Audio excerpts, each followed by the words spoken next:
Yeah. Let's go. We ride in Jesus' name. Bring Jesus sin and shame. Declare Jesus to the ends of the earth.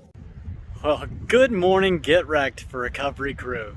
So it's day 39 of the Redeeming Eden Cycle Tour. RECT, Get Wrecked for Recovery. A 48-day, 4-year ride for addiction recovery awareness. Each day I pedal for someone who's passed away from addiction, and the whole end goal is to build a rehab. And this is state number 36, Minnesota, on the ride to RAGBRAI 2022. A 4,500-mile loop around the Midwest, Ohio to Erie Trail, Michigan's Upper Peninsula, west to Glacier National, south to Yellowstone, and east to RAGBRAI the last week of July. And it's all to raise awareness that addiction recovery options are available, that you don't have to die in your addiction. There's churches, Celebrate Recoveries, and rescue missions all over the nation, all over the world that just want to help you, talk to you, and love you if you find yourself battling addiction.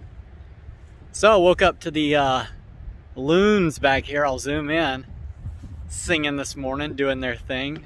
It was a really beautiful morning. Yeah, I'm going to try to go like 47 miles from here to a campground on a lake.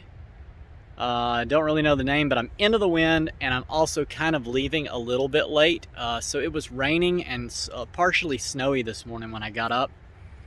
And I just was like, I'm just going to hang out. So I hung out here until noon. There's Dollar General up here I'm going to stop at and grab some food. And then there is some breakfast or lunch kind of midway through the day. And then there's nothing after that. It doesn't really look like it. I think there's one other place that may have some supper. So I'll have to feel that out. If not, I can always use one of my meals that I bought and make it work that way. But again, I never really know what I'm doing, so I don't even know what the day has ahead. All I know is the plans that the Lord has shown me to make, and then I'll get to see the plans that He actually has for me as I go throughout my day. So, yep, I'm going to get on the road, and you'll see more of that right about now.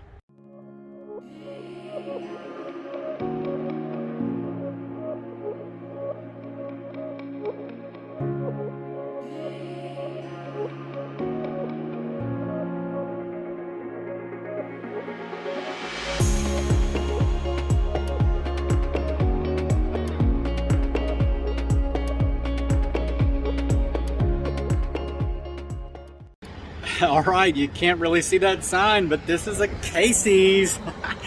So you know what I had to stop for.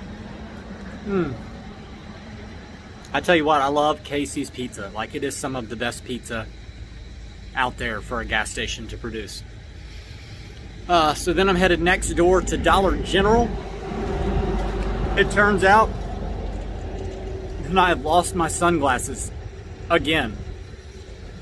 So I'm going to stop and get some sunglasses and then get on the road. You know, one of the things that held me up this morning was having that paper copy of the Bible. And I cannot tell you how much of a blessing that Bible was yesterday. Entering in like to this dry period where now I'm going to be at campgrounds. So it's May 1st finally, right? Yesterday was. So now all these campgrounds in the north are actually open, which is why I was able to stay at that one. So hotels should like fall off, you know, I should have way fewer hotel stays and now be at more campgrounds, save more money, you know. But like in that process, I was thinking, man, I'm going to be in my tent and I'm not going to have a way to read my Bible, like actually flip through it. I love that. I love flipping through the pages, not just, I got it on my app. But anyway, I sat down here and a guy named Dan walked up. And he thought I was homeless, and he was like, "Are you okay?" And I was like, "Yeah, I'm good." And like, I was trying to explain to him what I'm doing, and he was like, "Are you really okay?" Like, and handed me $10, and I was like, "I've got a YouTube channel, like, I'm writing for addiction recovery awareness." And he was like, "Oh, okay." So it was cool. So thank you, Dan. That blessed my heart this morning. I appreciate you, brother. Anyway, Dollar General, the DGZ. Now I got to get on the road. It is a headwind, so we'll see how it works. You'll see more of that right about now.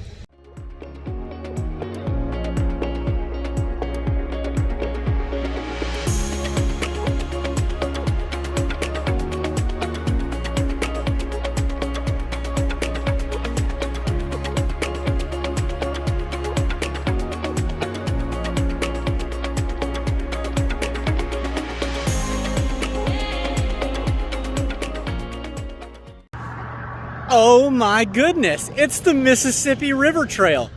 This totally came out of the blue. I was not expecting to be on this road.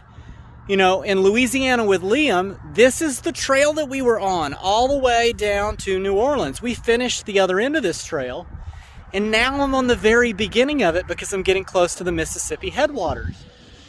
So Liam, buddy, this is the other end of that trail. That is so cool to me. It wasn't even connecting.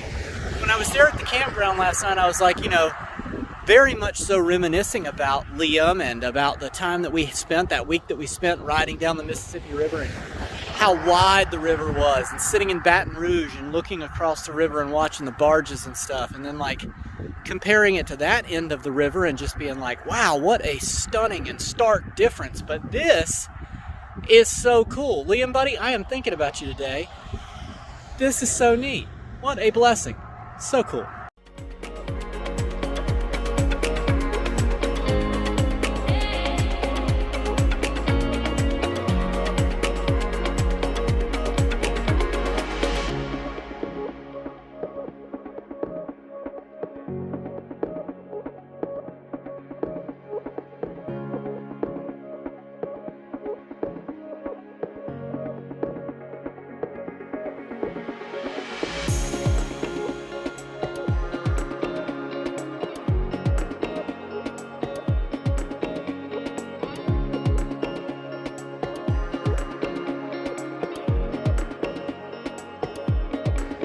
All right, so it's been a really decent ride. I'm into the wind, so I'm going slow.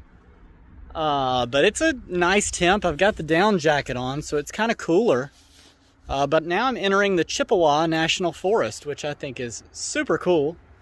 I always love these National Forest signs, but I can't ever remember seeing one with logs this big. Like, that's my hand.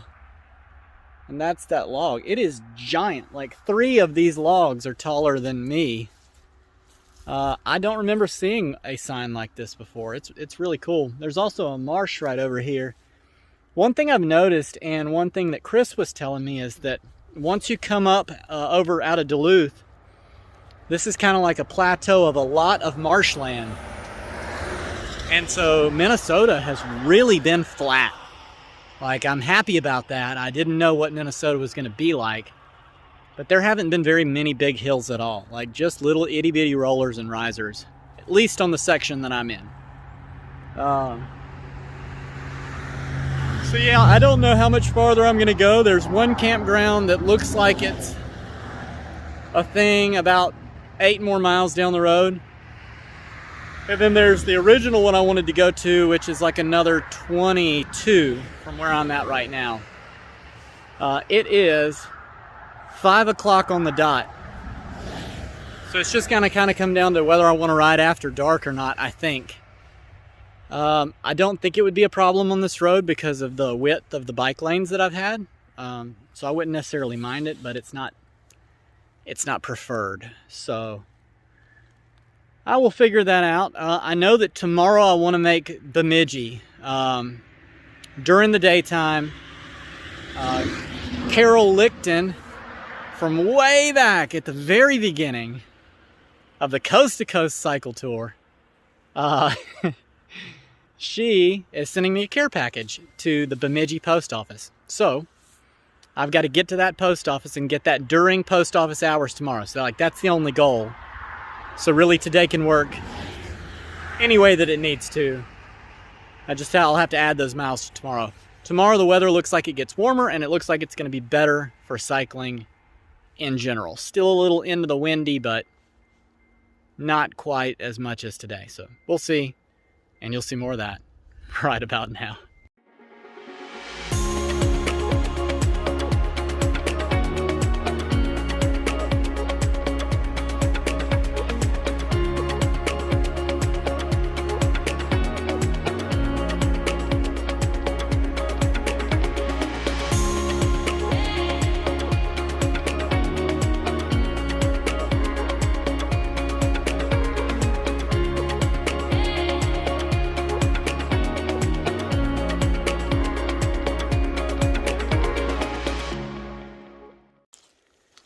All right, so you're not going to believe this. I'm sure you will.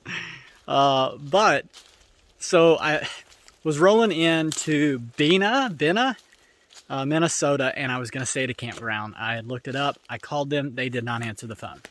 So I continued to kind of like head down the road and try and figure out what I was going to do, because it was, you know, starting to get late. I started out really late today. And the main thing on my mind was I have not been by a gas station to get bottled water. I got Cokes earlier, totally didn't think about it, figured I'd fill my water bottles at the campground. Well, now I'm not going to make it to a campground. So I look on the map, and this Forest Service road in the Chippewa National Forest seems to be a good place to pull out. So now the only thing I'm thinking is, what about water? So I get back here, and there's like bundles of firewood and 2 perfectly good bottles of Chippewa spring water. It says Earth's Perfect Water. They have not been cracked open or anything. So then I was just trying to figure out, okay, well, do I really want to drink that water, you know, without filtering it or whatever? And I went to unpack my things and realized that Brian Kimmel, way back in Columbus, Ohio, had given me this turkey chili with beans. And the way this works is it's got a packet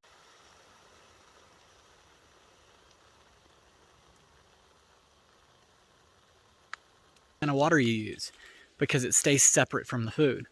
So now I can use this water no matter what, you know, how many days it's out in the sunlight. I mean, it's seen its fair share of, you know, the struggle. But I can use it. Like, I can honestly actually use it. So I'm going to use it. I'm going to cook. But I got my stuff set up here. And one of the things I was trying to figure out was, is this a game trail? And are people using this trail? And I don't know if you can see it, but that is snow. It has no tire tracks and very few very old animal tracks in it. So I think I'll be okay. So yeah, unbelievable how that one played out. Plus I've still got a half a Subway from yesterday when William gave me the pizza. I was planning on eating the other half of the Subway that I had bought that I did not eat. Like, I just pushed all the way through to that Mad Dog pizza and got that pizza last night. So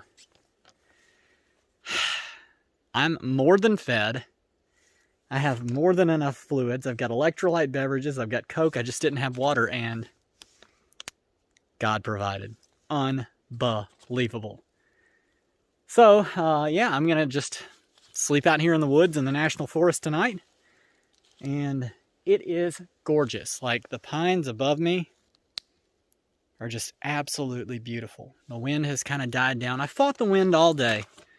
I left late, kind of fought a headwind all day, was just having to push through it. And it was chilly.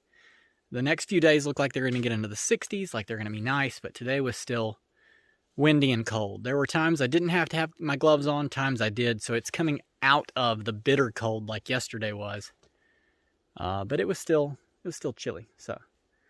Anyway, I'm going to get in the tent so I can eat and get this video cut, edited, and uploaded so you guys can see it. And see what God has done for another day on the Redeeming Eden Cycle Tour and His crazy, miraculous provision over and over and over and over again. It is wild. Like, it is. When I rolled up and saw the 2 water bottles when all I was thinking was water, I was like, can this really be happening? Like, how? I can't, I don't even question it anymore. It's so crazy, so regularly that it's like normal. And it's just crazy. It's not normal at all. It's extraordinary, don't get me wrong. But, yeah, it always catches me by surprise. There's never been a day that I've been like, I know what you're doing, Lord. Like, I see what He's doing, but I don't know, you know, until it happens.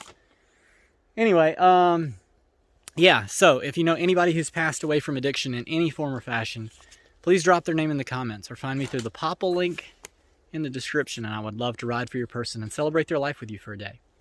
If you know anybody who's actively addicted, anybody in general, share this with them. Thank you so much. Get Wrecked for Recovery Crew. Every one of you that is liking every video, commenting on every video, sharing every video, and those of you that are subscribed to the YouTube channel. The analytics love it. I do too, and who knows, it might save a life.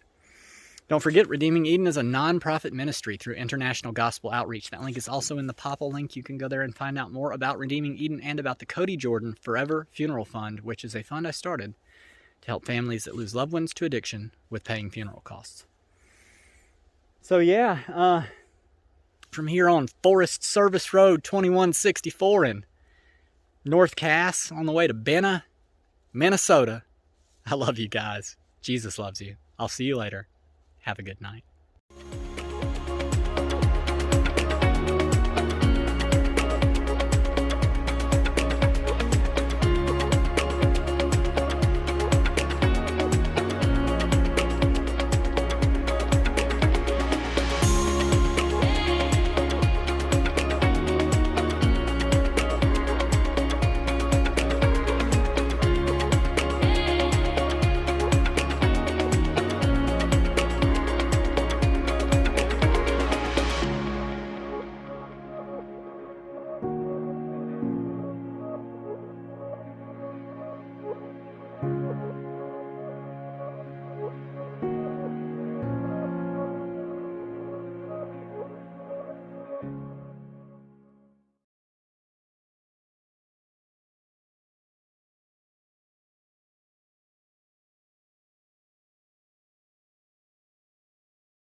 That you put in here, and then a food packet that warms up.